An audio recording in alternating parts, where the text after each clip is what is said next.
What is the thinking behind this book? What are you hoping it will achieve?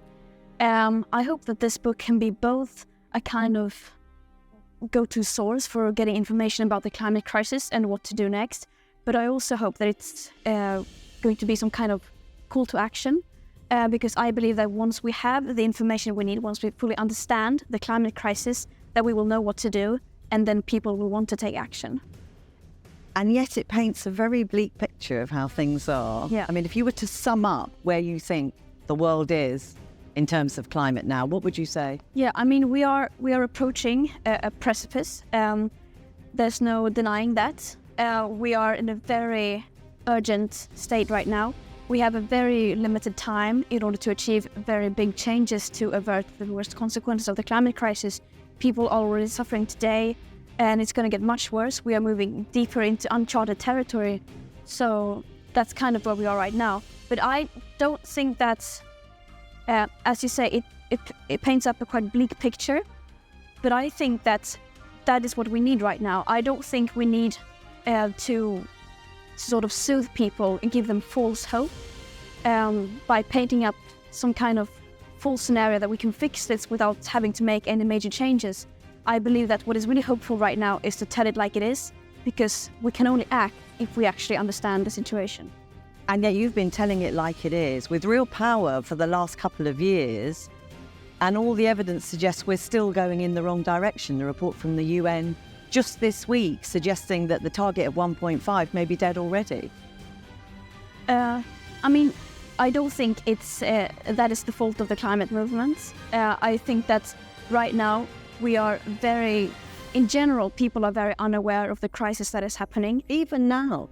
I mean, it's like people know that something is wrong, but they don't know really how wrong it is, and they don't know exactly what it means.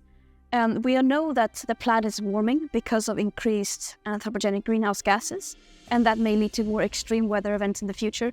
But we don't really know what that means in terms of human suffering. We don't really know what that means in the long run.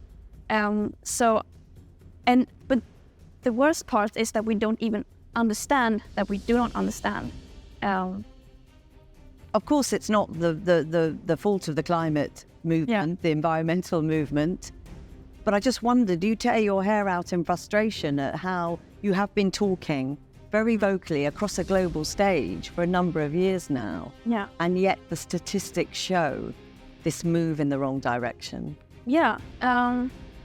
Of course, it's... I mean, I'm only 19, and I already feel like a broken record, repeating the same message over and over again. But that's unfortunately is the role of activists, to continue saying the same things over and over again until people listen, until what we are actually saying is being taken into account, into full consideration. Even if it's very uncomfortable, and of course it might feel like it's hopeless sometimes, but we have to keep going either way, because giving up is simply not an option. I mean, one of the depressing things is that timeline, that none of this is new. It talks about pledges made long before you were born, back in 1992. Pledges unmet, endless conferences, COPs, more new pledges, more unmet pledges. How do you keep hope? I think that hope is a verb. I think that hope is something you do and that you need to earn. I don't think that hope is something that we should expect being given to us passively by not doing anything. It seems like people are so obsessed with asking, is there hope, because otherwise we won't be able to do anything, when it's exactly the opposite. When we actually do something, we will create the hope that we need. I mean, you look at, say, COP. We're a week away from the next COP climate crisis conference in Egypt. Last year, the one that was hosted here, you called it the Global North Greenwashing Festival.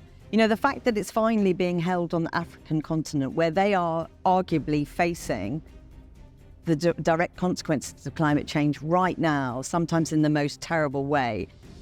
Do you think the fact they're hosting in Egypt means that it will be a better conference, means it will achieve more? I mean, there are many layers to that. Of course, it could be a way for example, the issues of loss and damage funding to get more attention. But also we have to remember that Egypt is a nation which violates many of the basic human rights, and they have political prisoners, etc. So there are many layers to that. Last year, as I say, we hosted COP here. We made a huge thing about it politically. You know, there was an awful lot of coverage about it. This year, our new Prime Minister has just said he won't be going. What do you make of that? I mean, of course, that's individual decisions like that. I'm sure they have a reason.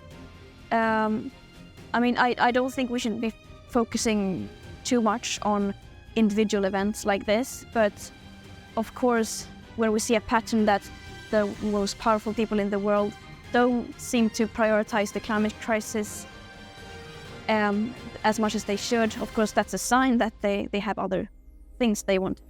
I mean, the messaging is important, isn't it? It is.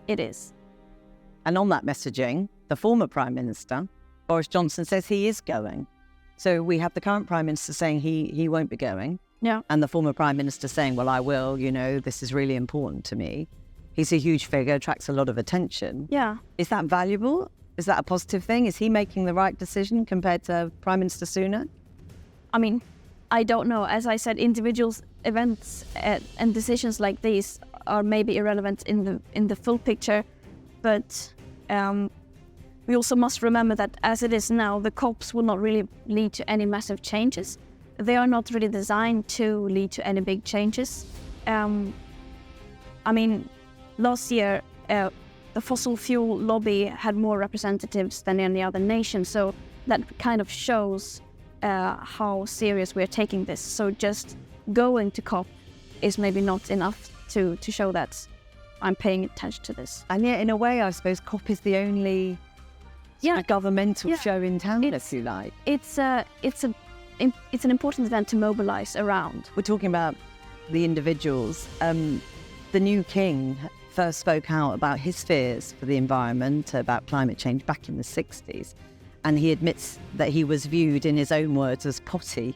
You know, do you feel an affinity to King Charles, who spoke out about it, was regarded as balmy, you know, was isolated? Do you feel some affinity for that role that he took? I mean, sure. Also, again, I don't think we should be focusing too much on individual people like this. I mean, you know the work that he's done. Would you like to see him go because the messaging carries some weight? I don't know.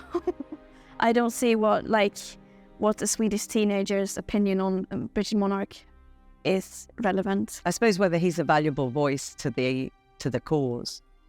I mean, could be, definitely. I mean, one of the things that the book highlights really powerfully is that sort of terrible cycle of pledges made, the media's role in that, you know, lauding the pledges. Then when they're unmet, you say that the media are silent and there's more distraction by new pledges that are again unmet. It's a terrible sort of, almost like a conspiracy, you argue, that this is what creates catastrophe.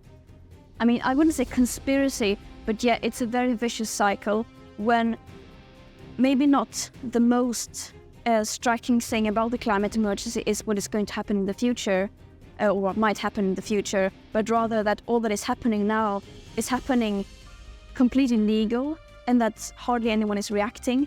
And also when they are not getting away, when they are getting away with it and not being held accountable, that is a very vicious cycle, which is a very good recipe for catastrophe, I would say. And the argument at the moment, for example, Prime Minister Rishi Sunak says he's not going because we have a crisis here on our doorstep right now. And you'll recognise that across the world, the cost of living crisis. You know, in the UK, it's the worst we've seen for decades. Is that an understandable answer for not going to COP, for saying, you know, there's a crisis right now that I need to solve? I mean, looking away from the aspect of going to COP or not, of course, we are facing multiple crises at the same time that, of course, need to be dealt with as well. But we cannot continue to focus only on these things at the expense of many, many other very, very important and urgent issues that also need our full attention. We need to be able to to have more than one thing in our heads at the same time.